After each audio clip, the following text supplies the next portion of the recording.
और हम लोग, मुझे साफ कहने दो, एक बहुत अहम बात बताता हूँ मैं। हजरत उलमा भी बैठे हुए हैं, इंशाअल्लाह ताला दुआओं से नवाजेंगे। मौलाना चाहता हूँ, इस वक्त सारे आलम में, सारी दुनिया में मुसलमान टारगेट में है। मुसलमानों में अहले सुन्नत वल जमात टारगेट में है। अहले सुन्नत वल जमात में देवबंदियत टारगेट में है।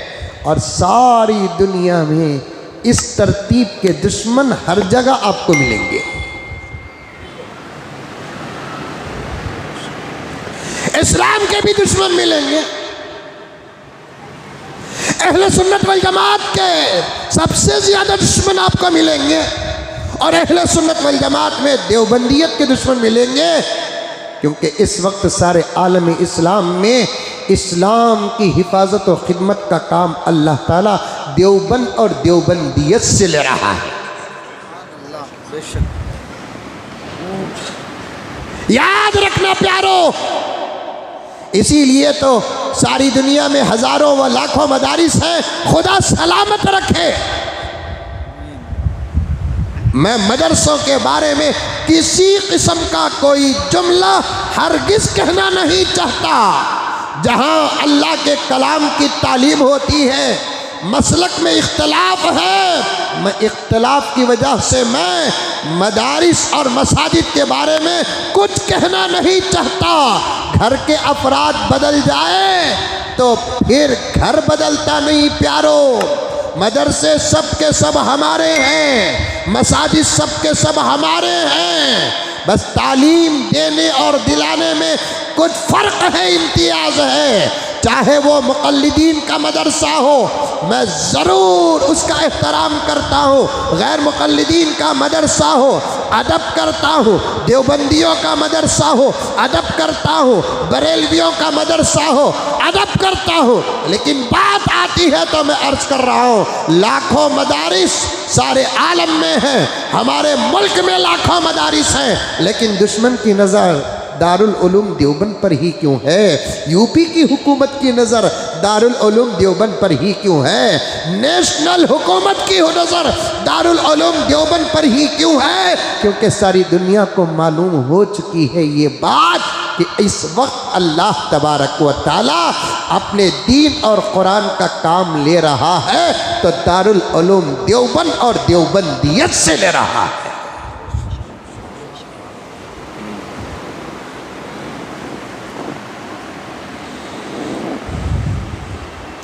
अल्लाह सदा सलामत रखे। नोटिस भेजे कते इमारत गैर कानूनी है। ताज्जुब नहीं, ताज्जुब नहीं। दारुल उलूम देवबंद की इमारतों में से एक हिस्सा और एक इमारत के मुताल्लिक हुकूमत ने नोटिस भेजी है, आकर ज़मीन का पूरा रिकॉर्ड पेश करो। ताज्जुब नहीं है। इन लोगों की हुकूमत सलामत इनकी खिदमत की वजह से नहीं, मैं तो साफ डंके की चोट में कहता हूँ, मंदिर बताकर इलेक्शन जीतना कमाल नहीं, खिदमत बताकर इलेक्शन जीतना कमाल है। मंदिर बनाने का काम मजहब के अफराद का है, मस्जिद बनाने का काम मजहब के अफराद का है, गुरुद्वार बनाने का काम मजहब के अफराद का है। राजनीति वालों का काम नहीं है, पीएम का काम नहीं है, सीएम का काम नहीं है, एमएलए का काम नहीं है, काउंसलर का काम नहीं है, एमपी का काम नहीं है। मंदिर बनाने के लिए नहीं बिठाया गया, मस्जिद बनाने के लिए नहीं बिठाया गया, गुरुद्वार बनाने के लिए नहीं बिठाया गया, मुल्क चलाने के लिए बिठाया गया, मुल्क संभालने के लिए बिठाया गया। अपनी नाकाम सरकार को और अपनी नाकाम हुकूमत को छुपाने के लिए अगर मंदिरों की तस्वीरें पेश करते हैं, ये तुम्हारा धोखा तुम्हारी कौम तो खा सकती है, इस मुल्क का मुसलमान नहीं खा सकता।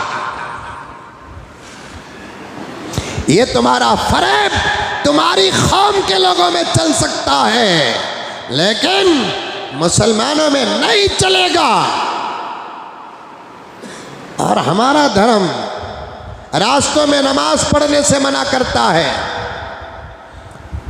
बुखारी शरीफ की रिवायत है, उस रास्ते में नमाज ना पढ़ो, उस जगह पे नमाज ना पढ़ो जो लोगों के आने जाने की जगह होती है। और मैंने मस्जिद उमर फारूक के मिंबर से भी कई मरतबा इस मसाइल की वजाहत कर दी। जब मस्जिद सुबहानिया में खिदमत कर रहा था मैंने वजाहत कर दी। और कभी कभी बाहर के शहरों को जाने का मौका मिलता है, अगर बात टच करती है तो साफ साफ कहता हूँ कि वो रास्ते, वो जगहें जो लोगों के आने की और जाने की होती है, उन जगहों पर जब इस्लाम नमाज पढ़ने से मना करता है तो कारोबार करने की इजाज़त कहाँ है? वो इस्लाम है, इस्लाम। देवबंद को टारगेट बनाने वालों, बात आ गई तो अर्ज कर रहा हूँ, देवबंद इस्लाम की हिफाजत का मरकज है। अल्लाह किसी का मोहताज नहीं, अल्लाह का दीन किसी का मोहताज नहीं, अल्लाह का कलाम किसी का मोहताज नहीं, अल्लाह के नबी की शरीयत किसी की मोहताज नहीं। अल्लाह ताला हिफाजत का काम देकर हमारी आखिरत बनाता है। और इस वक्त सारे आलम में अल्लाह तबारक व ताला ने अपने दीन और शरीयत की हिफाजत का काम देवबंद से ले रहा है, तो फिर उसी इदारे में शरीयत के खिलाफ काम कैसे हो सकता है?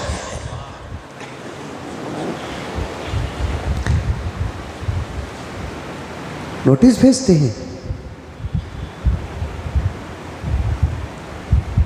तुम्हारी जगह रास्ते में बन गई है, लाकर पूरे डॉक्यूमेंट्स पेश करो। मैं इसलिए अर्ज किया, सारी दुनिया में इस्लाम टारगेट में है, इस्लाम में अहले सुन्नत वल जमात टारगेट में है, अहले सुन्नत वल जमात में देवबंद और देवबंदियत टारगेट में है। आहा, जो लोग कुछ कहते हैं ना, क्या उनको जजीरतुल अरब, सऊदी अरब की हुकूमत नज़र नहीं आती? आती है। मैं तो साफ कहता हूँ, साफ कहता हूँ, तवज्जो चाहता हूँ हाजी साहब, दुश्मनान इस्लाम को हुकूमत सऊदी अरबिया से उतना डर नहीं है जितना हमारे मुल्क के दारुल उलूम देवबंद के निज़ाम से डर है।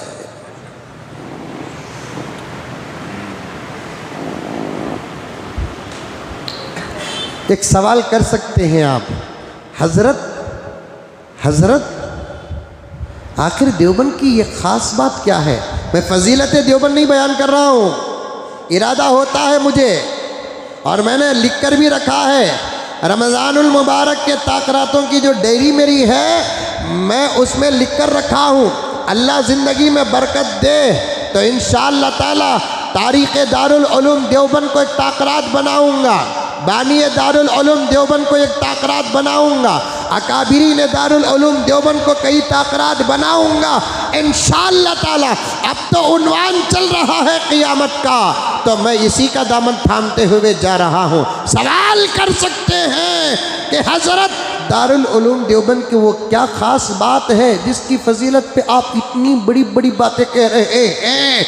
यहाँ तक कि हुकूमत अरब का डर दुश्मनों को नहीं, हुकूमत अरब का डर अमेरिका को नहीं, हुकूमत अरब का डर इसराइल को नहीं, हुकूमत अरब का डर दुश्मनान इस्लाम को नहीं, लेकिन मक्के में भी यूनिवर्सिटी है, मदीने में भी यूनिवर्सिटी है, रियाद में भी यूनिवर्सिटी है, मक्के में भी मदरसे हैं, मदरसे मदीने में भी मदरसे हैं। मिस्र का मदरसा तो इमारत के एतबार से, तलबा की तादाद के एतबार से सारे आलम का सबसे बड़ा मदरसा है। अल्लाह अकबर कबीरा। मिस्र जिसे जामिया अजहर कहते हैं, इमारत और जगह के एतबार से सारी दुनिया का नंबर 1 मदरसा है।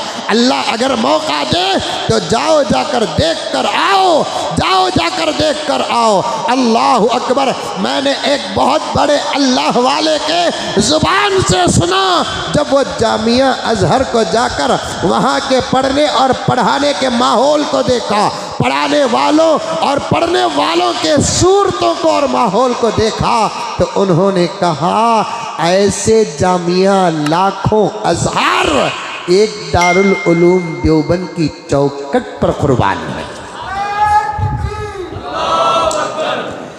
ऐसे जामिया अज़हर जैसे लाखों यूनिवर्सिटियां एक दारुल उलूम देवबंद की चौखट पे कुर्बान है। मेरे शेख खुतबे आलम ने लिखा, बात आ गई तो सुनते जाओ प्यारो, बात आ गई तो सुनते जाओ। ज़माना बदलता है तो कुछ हालात भी बदल जाते हैं।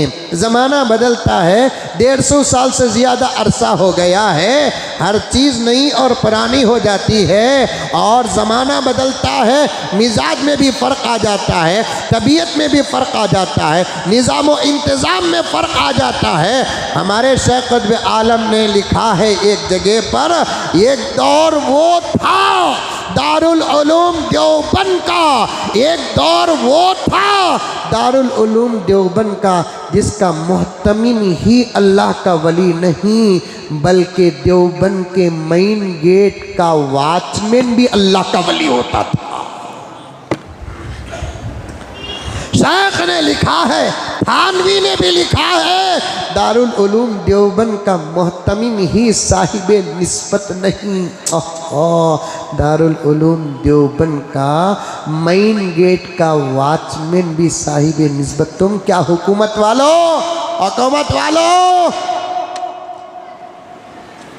हमारे मोटी उर्दू में बोलते, चुमटी को पर फुटे तो मौत की निशानी।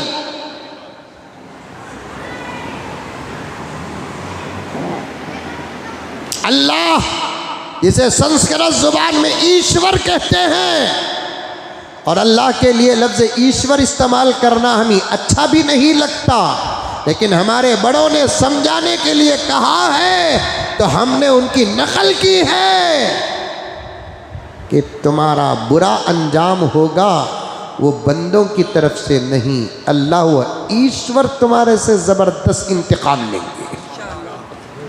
तुम्हें क्या हिसाब लेंगे साहब देवबंद की ज़मीन का, तुम्हें क्या हिसाब लेंगे साहब देवबंद के हिसाब व किताब का, तुम्हें क्या हिसाब लेंगे साहब देवबंद के इनकमिंग और आउटगोइंग का। तुम्हारी हैसियत ही क्या हमारे पास, तुम्हारी हैसियत क्या देवबंद के पास। आज भी देवबंद का हिसाब व किताब कसम अल्लाह की मेरे आका लेते हैं। मेरे पास सबूत है, आप पूछो किताब पेश कर दूँ।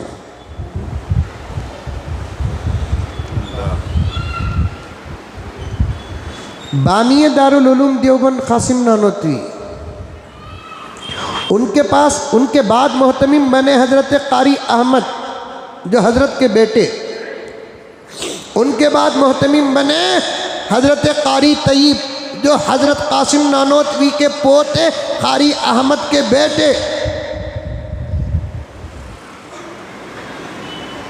हज़रत कारी अहमद अलैहिर्रहमा के दौर में एक बहुत बड़े बुज़ुर्ग ने ख्वाब देखा, छत्ता की मस्जिद में मेरे आका तशरीफ़ फरमाए।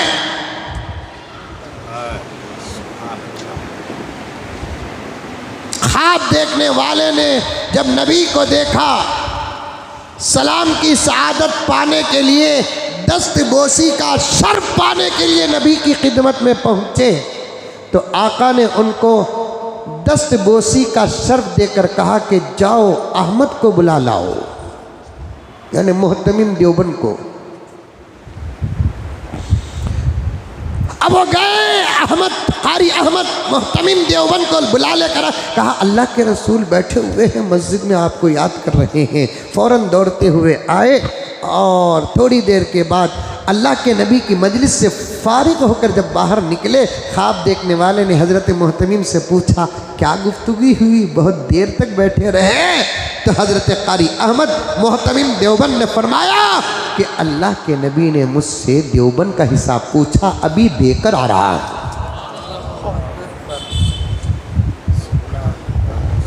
अल्लाह के नबी ने मुझसे देवबंद का हिसाब व किताब पूछा, भी देकर आ रहा हूँ। तुम क्या हिसाब ले वो जनाब, इट्टी पिट्टी, पहले तुम्हें तुम्हारे 10 साल का हिसाब दो। मुल्क तुमसे तुम्हारी राजनीति का हिसाब पूछ रहा है। डेली एक ड्रेस पहन रहे अंकल। एक एयरपोर्ट में अंकल की फोटो देखा, मया आई। एक एयरपोर्ट में अंकल की फोटो देखा, मया आई। मैं उनको देखकर जरा मुस्कुराया तो कार में बैठने वाले दोस्तों ने पूछा, क्या हजरत अंकल को देख हंस रही? मैं बोला, अंकल कैसे थी रंदो वास्कोटा जबरदस्त पेंटिंग। समझ में आई बात है? अल्लाह अकबर कबीरा। जिस मुल्क का पीएम या प्रेसिडेंट लाखों रुपए के कपड़े पहनता है, उस मुल्क के गरीबों को सर्दी से बचने के लिए कंबल भी नहीं मिलेगी।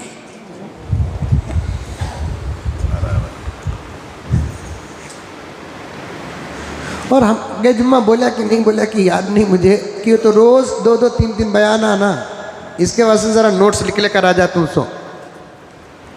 और हमारे मुल्क की कौम भी, अवाम भी, मेरे भाई मुसलमान हो, हिंदू हो, सिख हो, ईसाई हो, अजीब मेंटालिटी रखते हैं।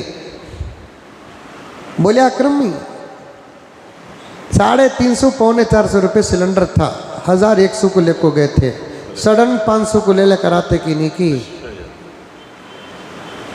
नारे लगाना शुरू करें, अब के बार 400 से पार कटे।